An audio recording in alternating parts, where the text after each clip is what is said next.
So as I said, my name's Dawn, I go by they, them pronouns, and I'm here to talk about gender-based violence and the queer community. So, of course, we've already done a land acknowledgement, but I do want to say that out of Saskatoon is very committed to making sure that we are building on our knowledge and making sure that we have great care with the way that we stand up for future generations.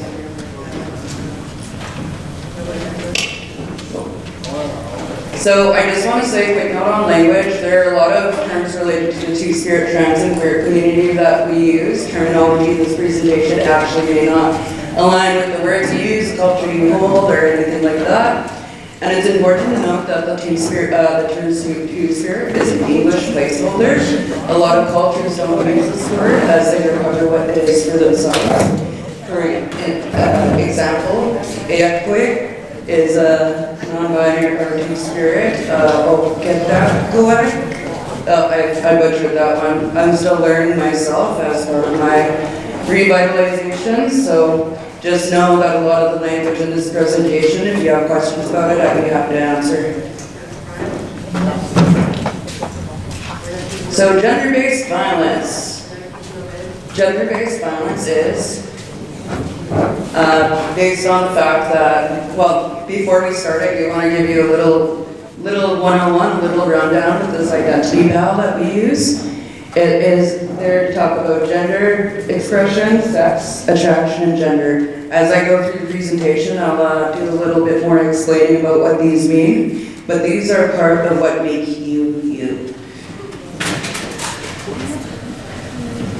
So gender-based violence is the use of power and control over another person based on their gender expression, or perceived gender. And when I mean violence, I mean an intentional act of any kind. As you can see, types of GBV, it will be physical, sexual, emotional, psychological, all the way down to structural and systematic. As examples, physical violence, of course, we unfortunately know very well.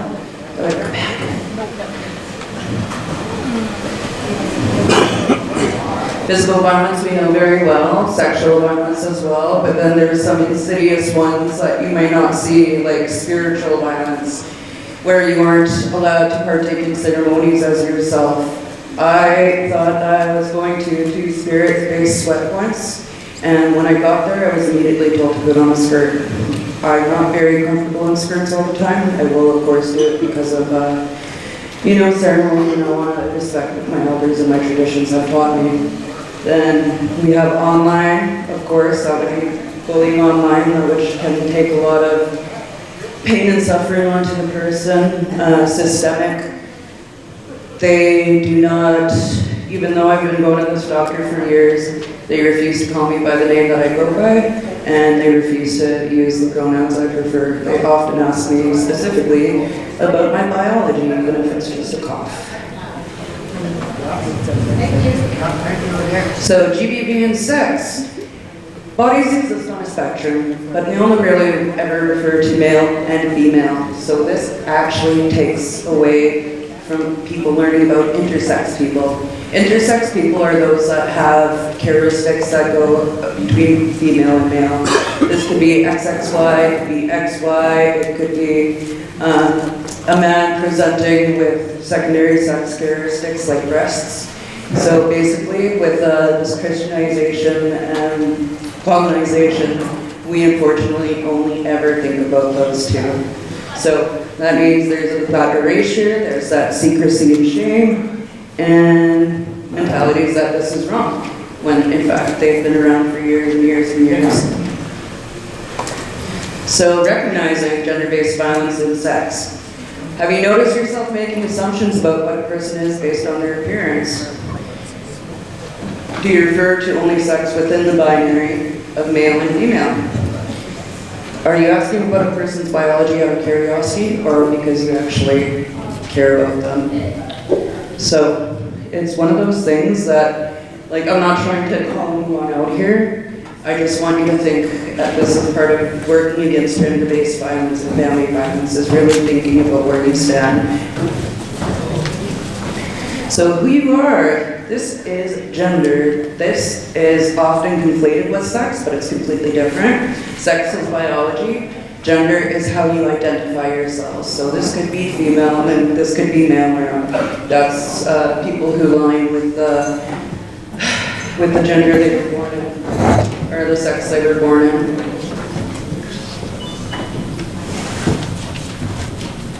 So this can be the sense of being a man, a woman, or another gender entirely. Like I said, I identify as two-spirit, so that is both and neither. We have both female and male spirits inside of us.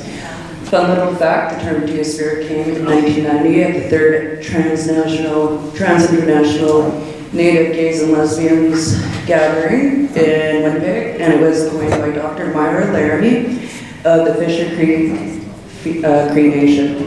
She was originally given the term Meadow, and she got it from a vision where seven spirits visited her, and they transformed into between female and male. So that is where we get to spirit. And then there's gender expression. It's how an individual outwardly portrays themselves through clothing, makeup, hair, and body language.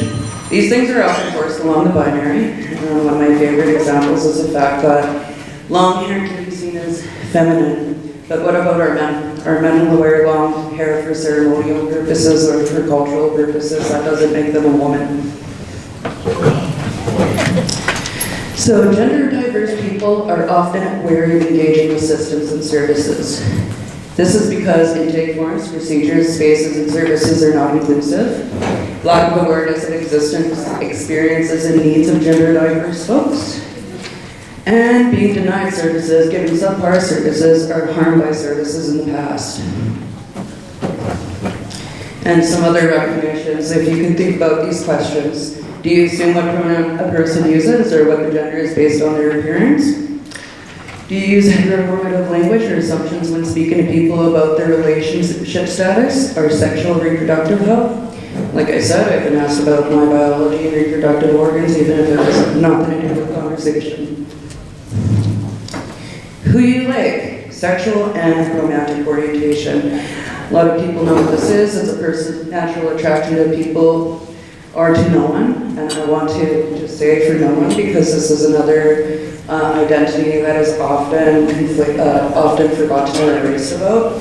Asexual people and aromantic people.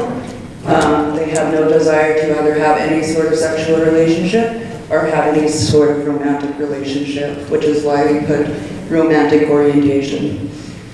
Some people experience fluidity within their attraction, and it may go throughout their lives and whatnot, or they may just experience their attraction as concrete and consistent. It's kind of like gender, honestly. Gender is a spectrum, and it's a playground, and it's evolving all the time. So, recognizing GBV and orientation. Are you assuming someone's sexual orientation and using heteronormative language? Like, sexual activity also does not equal sexual orientation. A person's relationship status, state, and history may not align talking without too much water. A person's relationship status and dating history may not seem reflective of their sexual orientation or gender or sex. So I do want to give you a little bit of a history of the term two-spirit, just because this is something that we are slowly reclaiming and revitalizing. So, here's the words that I was screwing up earlier. So these are the terms we all know: squid, nabu, and then of course we have a quid, which I know I'm probably butchering a little bit. Das Dinawina, Otekoekoek. There's also a lot of other terms that are used that I haven't listed here by the Ojibwe, by the Sioux, by everyone, but these are the Plains Cree terms. So just to show you that we have always been here, this is Dance to the Bardachi, a photo by George Carlin, where the men, before they go out hunting, they would dance around with the two-spirit person, who usually had a special role in ceremony or a special role in that specific party.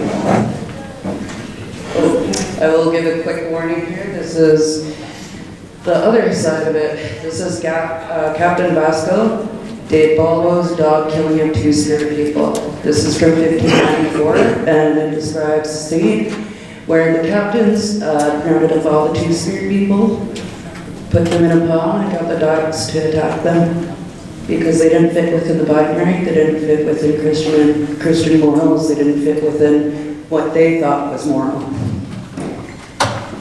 Two-spirit erasure goes beyond that, beyond murdering, of course. There's the Indian Act, which I'm sure we're all very familiar with. Outlawed ceremonies. I know not a lot of people know what kind of roles that two-spirit people had, but we were mediators, we helped with, we were firekeepers, we were chiefs, we were medicine people. We had a whole host of roles because we were in that special place that we've been displaced from. I won't read all of that, but because I'm pretty sure everyone can understand what Christianization did as well with the binary, and we'll go on to the next slide. Because residential schools, I want to also stress that gender-based violence isn't just about the queer community. It's also about men, it's also about women. It's based on the gender, the violence against that gender. For men and boys and girls, they were strictly put to one side or the other side of residential schools. They were never together. This means, where does two-spirit people go? Where do they stand? Instead, they would be forced into a specific position based on what they look like. I'm sure we can all understand what that means, to be forced somewhere based on what you look like. Another just visual of the gender binary, boys and girls. I know this is a famous photo. This is an especially famous photo. It's Thomas More Cusack at Regina Indian Industrial Residential School in 1891. As you can see, he's wearing traditional clothes and whatnot. Then you go next, and he's very civilized, we'll say, because you know Indians can't be civilized until they look like that. And modern day impacts. So, discrimination and poverty are a huge issue, unfortunately, in the community. To us, LGBTQ plus, or queer people, as I'll say, because it's honestly a little bit difficult saying them all.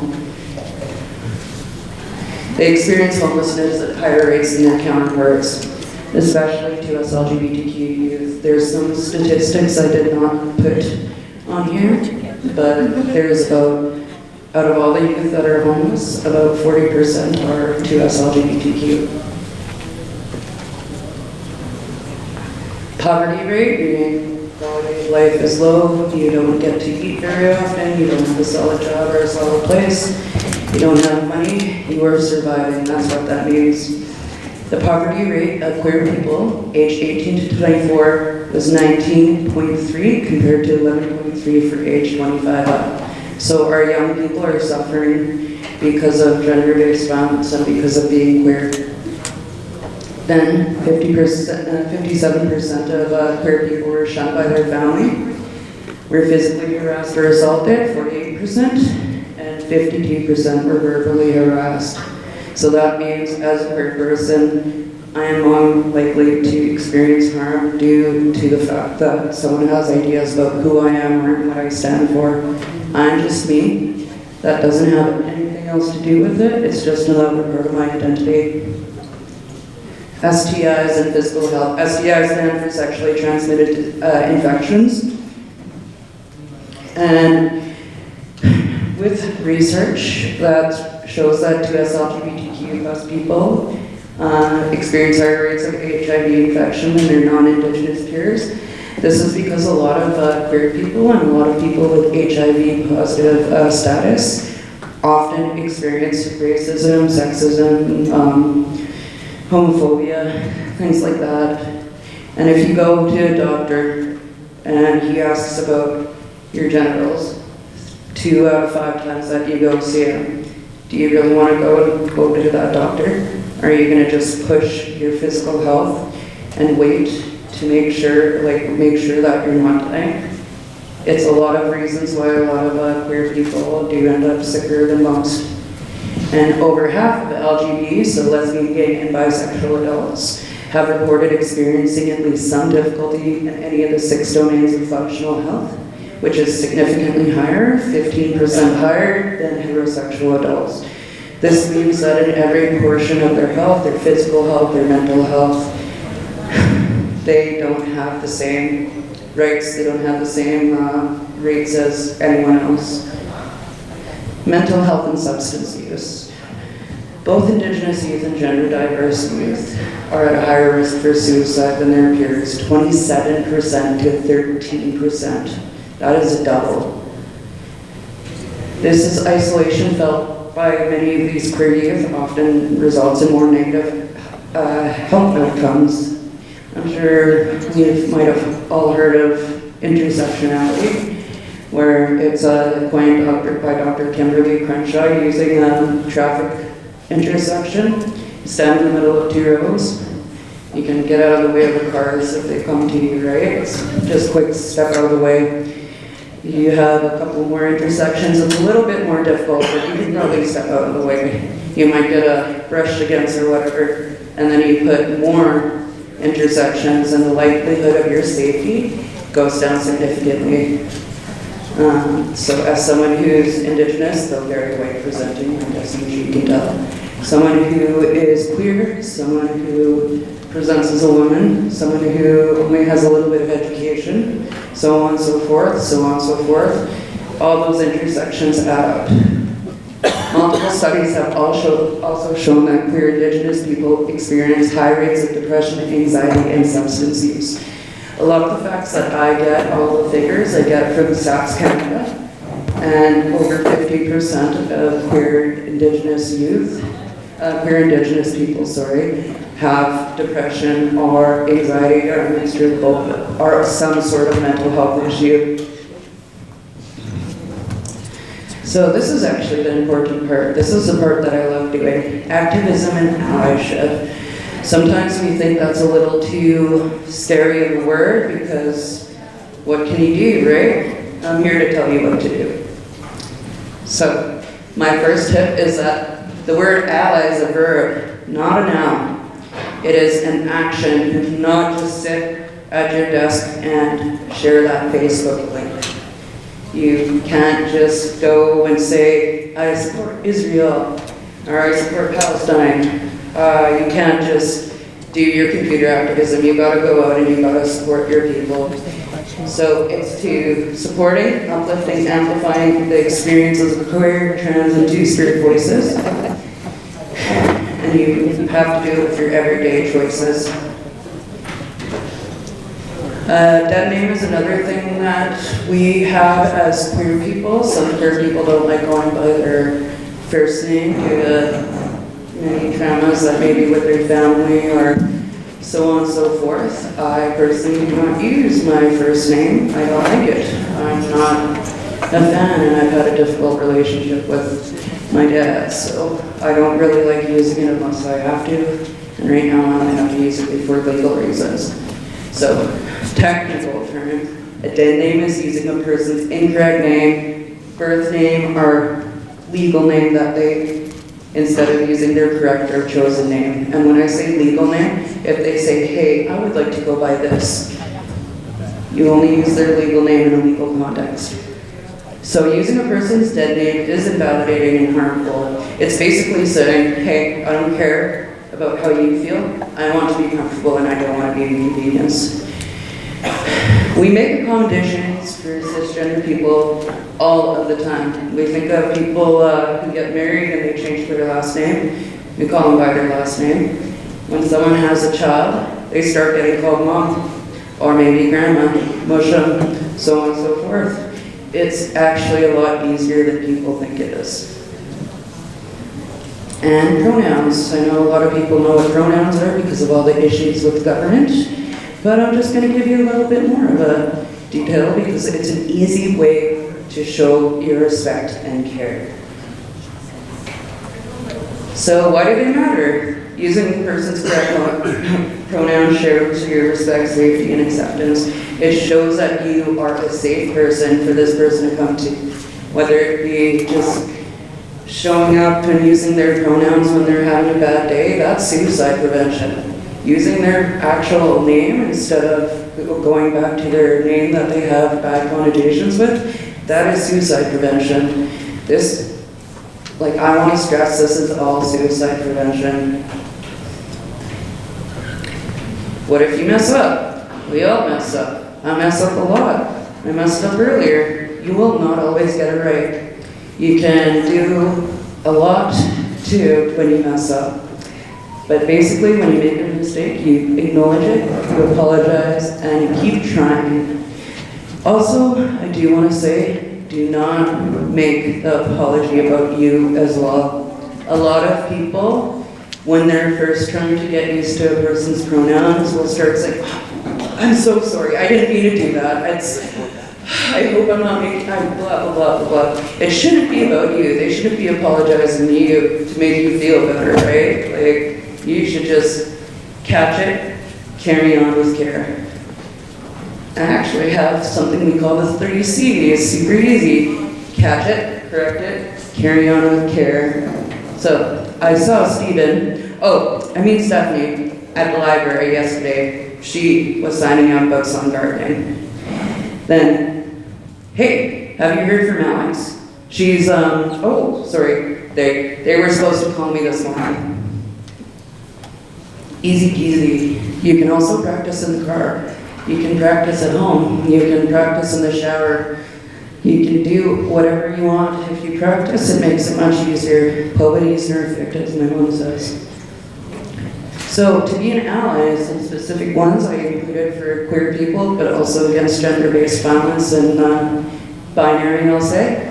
So for queer people, attending Two-Spirit events and demonstrations, or even being here for my talk, that's here to support and show that you care and that this is actually an issue that can be shed light on. We're not third or fourth, we are here, and that makes me so happy. Sign against discriminatory petitions, like the whole bathroom thing with Scott Moe, or the whole pronoun issues with Scott Moe. It really, I won't get into it, I'll be here all day actually. Educate yourself about Two-Spirit history, culture, and experiences. Like I said, not a lot of people know the specific roles that Two-Spirit people play in ceremony and whatnot. These are things that I am actually only finding out. And this is also very difficult to find out because there's only 3 elders in Saskatchewan that identify as Two-Spirit. So they're all over the province. If I want to learn, I go to them, and of course I am actually thankful for it, but it's harder to reconnect with that part of my history because there's so little known about it. Oh wait, go back. I realized I forgot.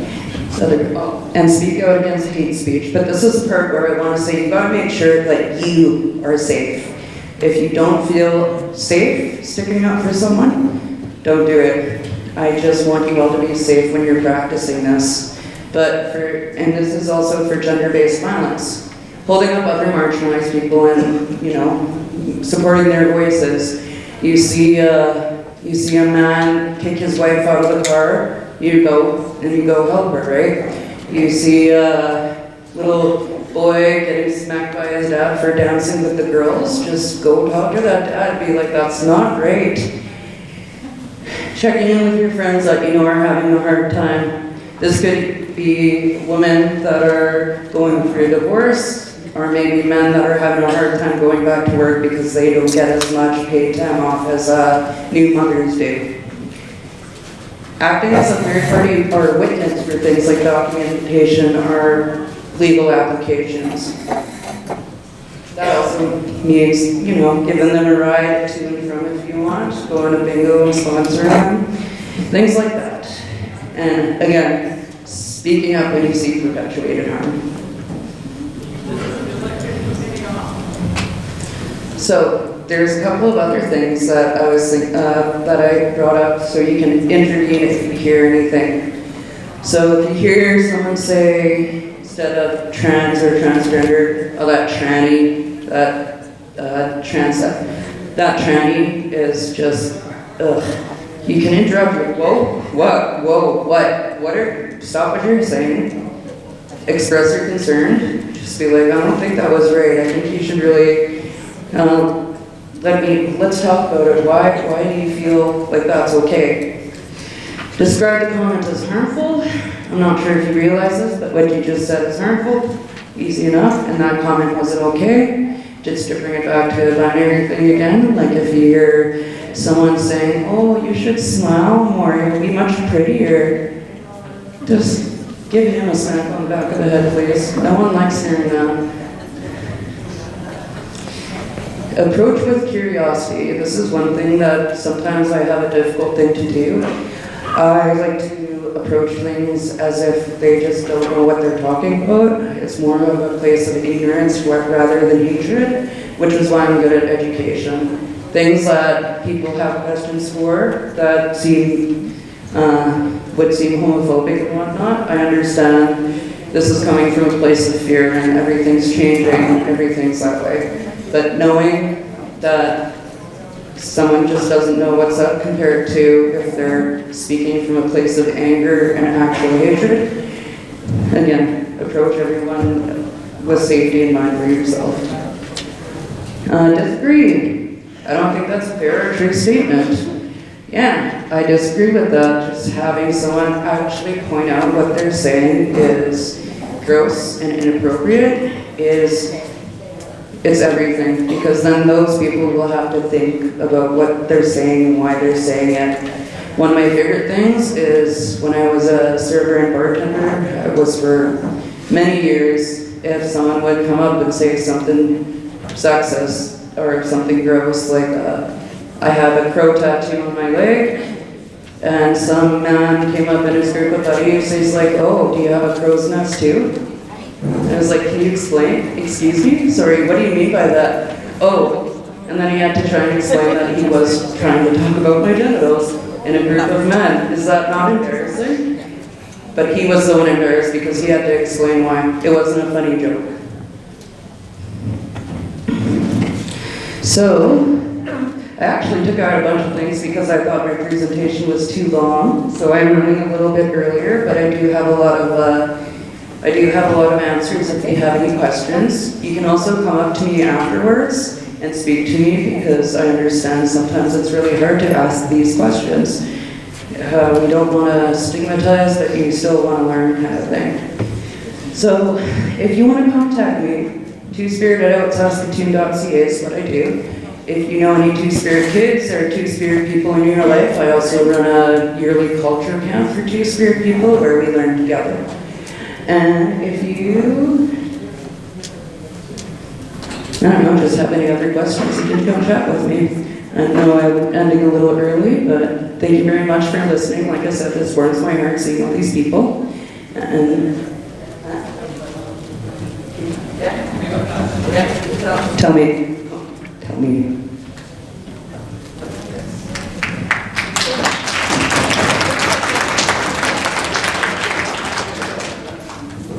So I have a question for you, Dawn. So in your opinion, how can men and boys be better engaged in conversations about ending gender-based violence? Honestly, listening is sometimes just being able to listen is the best thing that men and boys can do. I like to think that I have a pretty new and pretty good male perspective, and knowing that listening can be hard without feeling like you're taking responsibility. I get it, but we all have to take responsibility for things that we didn't do, like intergenerational trauma. A lot of us had to help our family take responsibility with healing, right? So this extends to being able to end gender-based violence. It's not just the men and the boys too, because a lot of women, they don't get it. They think they know the conversation without actually approaching their own feelings about it. So just really thinking about where you stand, thinking of making sure that you don't take offense or don't take don't take offense or don't take it personally when someone's talking about their experiences. AKA, if someone says, not all men, when you say, oh, all men are just so blah, blah, blah. And I'm like insulting people, monks and taught that way, so we'll just say blah, blah, blah. Not all men, that's, of course, not all men. Not all cops shoot and kill people, but we still understand that there's a large problem with that, right? So it's basically coming up to listening with an open heart and an open mind, and understanding that we all gotta work together to start changing each other's minds. We gotta speak up when people say sexist jokes. We gotta say that's not okay when someone calls someone a faggot. Gotta make sure that you're not even like, media today is also really hard to ignore. There's a lot of misinformation and a lot of hate that goes on in media right now, unfortunately. So making sure you also educate yourself about the things that are happening, seeing the events in the community, just supporting our family. It's one of our we have such a big and close family. We are all here together, we all know where we come from, and we can rely on that family.